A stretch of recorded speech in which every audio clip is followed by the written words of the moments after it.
given your experience, what did you observe in the finance function difference between electric companies or non-tech and tech companies, if I may say? Yeah. But then when it comes to business, finance needs to adapt to the business, not the other way around.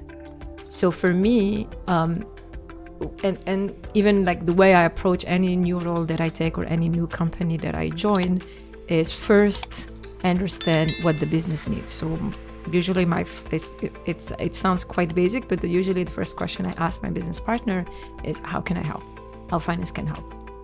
And I really start from there to understand the business model, how my product is efficient, how my customers are coming back, are satisfied, are engaged. And on the other side, especially on the marketplace, you have two sides. You have the customer side, and then you have the restaurant side. Are the restaurants happy? Are they sticky to the platform? Are they staying and coming back and keeping the relationship strong? So the maturity level is, again, how efficient is your product or your platform,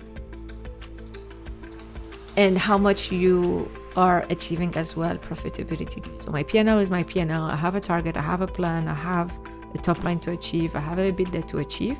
But how I do it is I just deconstruct it into a very detailed view that I think what is different, what I've seen in tech versus non-tech, again, non-tech has the same logic.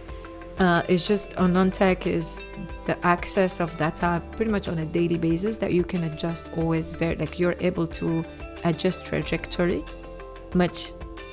in a much easier way than I would do in a probably traditional. Machine is limited to what we train and what data we feed in. And in our region, especially in the Middle East, your lovely region and Africa, it's full of spikes. And when it comes to events that machine at this moment cannot understand or interpret to have the right level of the forecast. That's why we rely more on the human aspect, because they can relate more. What are your views on that? And what I was referring to, the example before, when we trained the model for about 9 months and we tested it, we were teaching it as well as we go. Like, hey, Ramadan is not a fixed date. Every year is 10 days moving. You teach the model and it learns. And then from there, it's always gonna take that gap into consideration and always reforecast based on it. The model, you can tell the model, hey, consider that next month there is expected protest in this country. And if there is a protest, then we are expecting those roads to be closed. Maybe companies will give some day off and use some of the example that happens in the past, and I can tag to you this date and this date and this date, this is what happens in the past, which you would do as a finance professional. Right? You would look at history and you say, okay, this is the trend last year, like we do it with Ramadan. On our forecast, we look at historical, what happened, what was the trend. Usually Eid, things will spike again and then it go down, and like you do those analysis, but the machine would do it at scale in a very efficient way with more data. So when their team comes to them and like, hey, I want to spend X, what are the thinking process they should go through?